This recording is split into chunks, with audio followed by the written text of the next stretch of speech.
What's up, everybody? This is Johnny Basement, and we're back here in the basement for the top 10 Aussie muscle cars of all time. Now, I don't know if it's of all time, but it's the top 10 Aussie muscle cars. When I do things like this, you guys always drop some great comments and letting me know what cars were missing, what cars should have been there, shouldn't have been there. I'm looking forward to all the comments.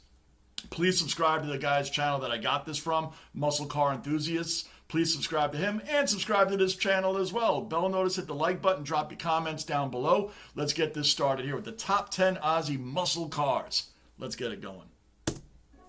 When we hear Australia, we think about wildlife and nature. But Australia is also known for having incredible muscle cars. Australia created some of the world's most attractive muscle cars between 1967 and 2017.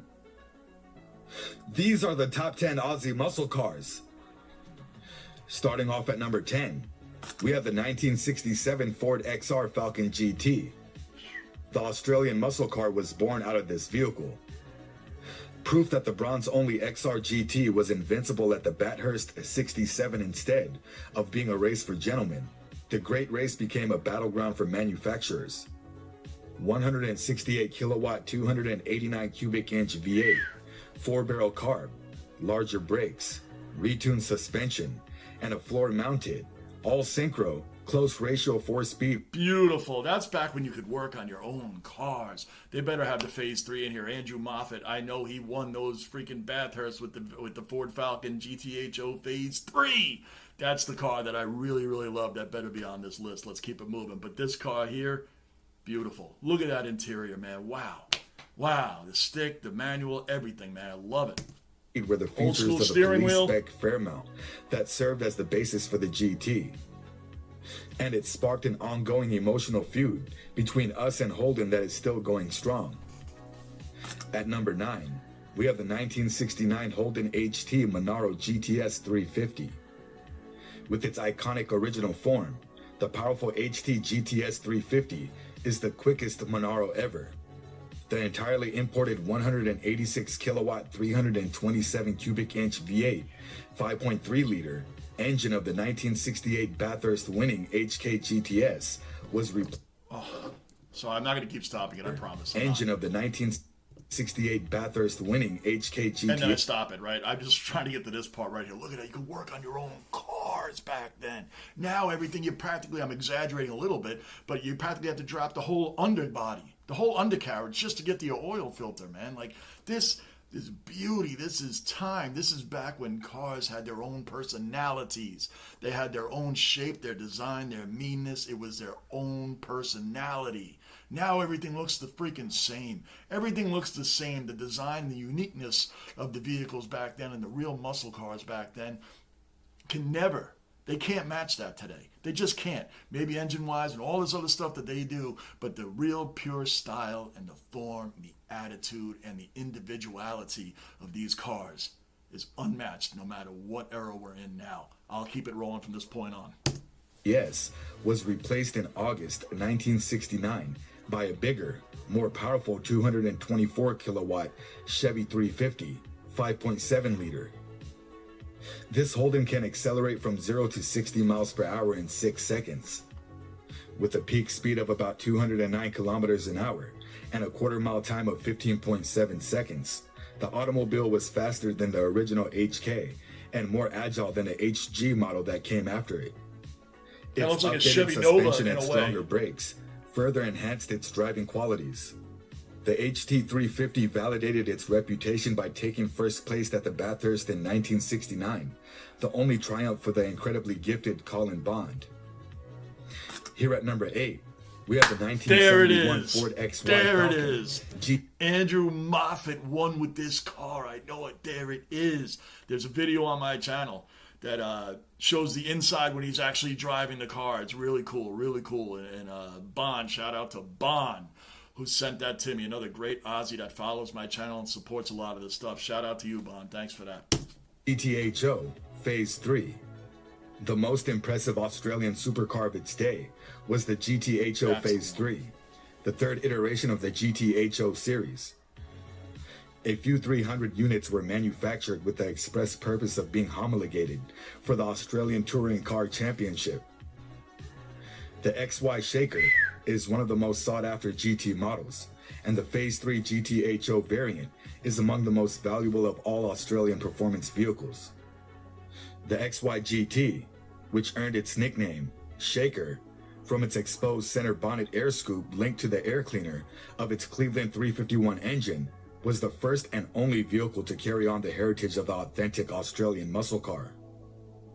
With its front and rear spoilers and fully functional Shaker air inlet, the Phase 3 was supposed to represent the pinnacle of artistic expression. Falcon GT-HOs appeared to be dominating the field in the 1971 Bathurst 1000. The top 3 positions at the finish line, as well as the first several rows, were all Falcons. Although the XA had long since supplanted the XY GT, the supercar scandal of 1972 forced the GT-HO Phase 3 to continue for another season. With its Shaker intake atop of the 351 Cleveland poking through the bonnet, the Phase 3's earth-shattering performance saw 0 to 100 kilometers an hour in high sixes, a mid-14 quarter, and 227 kilometers an hour. At number 7, we have the 1972 Holden LJ Torana GTR XU1. The Australian-based Holden cars raced the GTR XU1 variant. The basic LJ Torana was modified by engineers led by Holden's team director Harry Firth, and the result is still the most successful touring and rally vehicle to come out of Australia. Like other significant sports cars, this one was created with rallycross and touring in mind. With Peter Brock serving as the lead driver, the race program got underway in 1969. The road-going version was first available in 1972, 3 years later. The inline-6 engine was optimized with the use of the Stromberg 150 CD carbs, a racing cam, modified combustion chamber, smaller flywheel, and bigger exhaust. Using V8 power plants was the rage in America in the 1970s. Yep. The GTR XU2 almost followed this trend by using a GM V8 engine. The XU2 was canceled because the projected cost of production, roughly double that of the XU1, proved to be unsustainable. It was improved with new seats and softer suspension, but the Bathurst version had a hot camshaft, a lighter flywheel, and a 3.08 to 1 diff for 220 kilometers an hour down Conrad Straight and a 15.2 second quarter mile. However, Peter Brock's first ever Bathurst bounty was delivered by the LJ GTR XU1, which has made it most renowned. Guys, do your wife a favor this year by getting her a unique gift that she'll treasure forever. It's coming at number 6. We have the 1972 Chrysler VH Charger E49. The look of the last car, I know it moved. I didn't really like the look of the last one. This one here I like, man. This is a nice looking car right here. It looks a little bit like a Challenger. A little bit like a Challenger. Kind of in the same family. Which car was the greatest that didn't win at the Bathurst? Although it was limited by a 3-speed transmission, Leo Gagan's E38 Charger in 1971 showed potential. The 4 on the guards of the E49 indicates an additional gear, which was added after it finished in second place, in an effort to win the coveted Bathurst title. The Charger's performance was on par with the XY GT-HO, thanks to its 4.3-liter triple Webered 6 engine that produced 225 kilowatt, 440 Nm. Unfortunately, the additional gear didn't help the Charger move up the podium much. As prestigious as the Phase 3, we recorded an E49 clocking in at 211 kilometers an hour in a 1972 test. At number 5, we have the 1977 Holden Torana A9X. We got a taste of Holden's brilliance with the Hurricane concept, but it was never brought to fruition. But we witnessed more than just the concept with the Torana A9X. It's a nice car.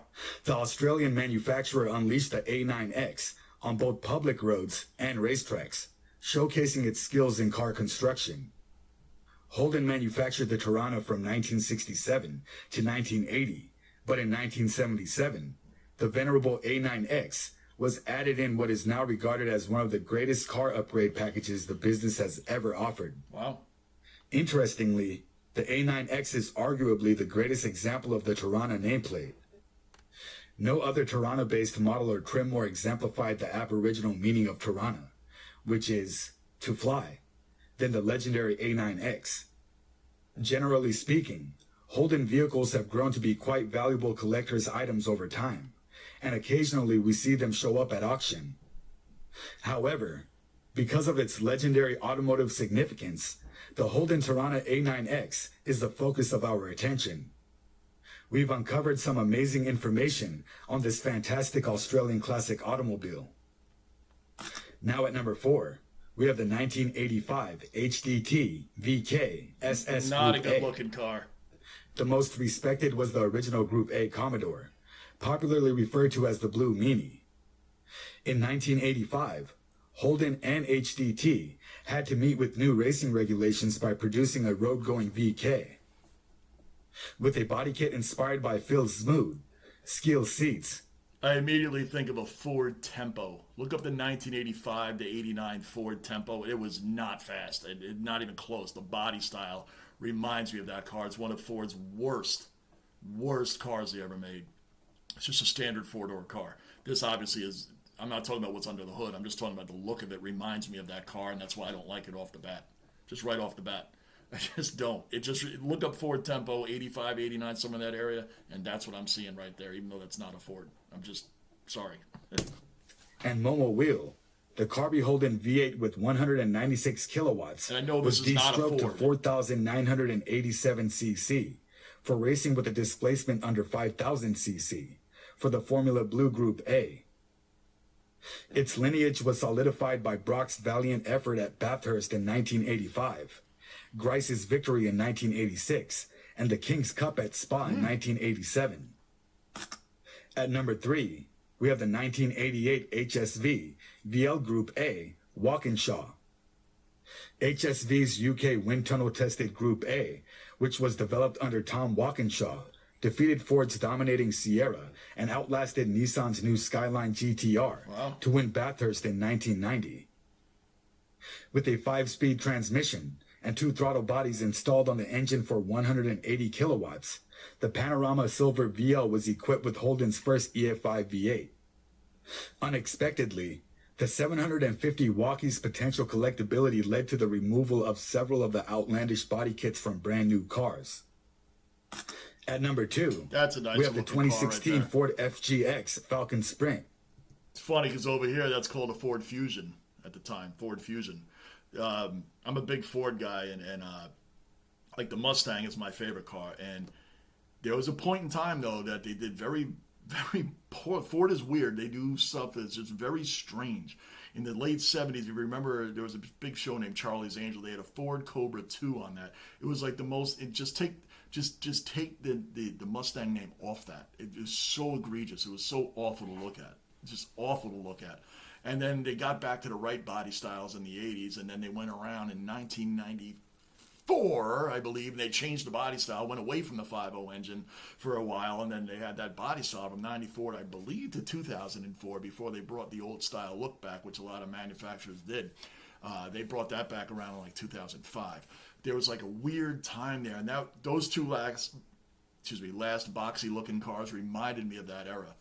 I was not a big fan of the cars, the boxy-looking cars, and the kits from back at that time. Maybe it looked good then. I never got into that stuff, so those were a little iffy for me. This here, right here, that looks exactly like a Ford Fusion in the front end of it. If you don't know what I'm talking about, look it up, and you'll see what I mean. Anyway, let's get back to it.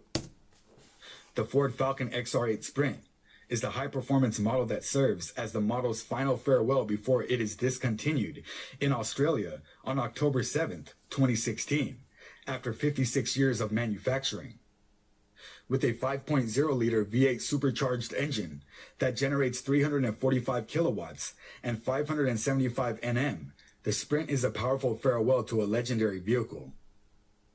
A pleasure to drive is the 5.0-liter supercharged V8 engine that Ford has hidden behind the XR8 Sprint's hood.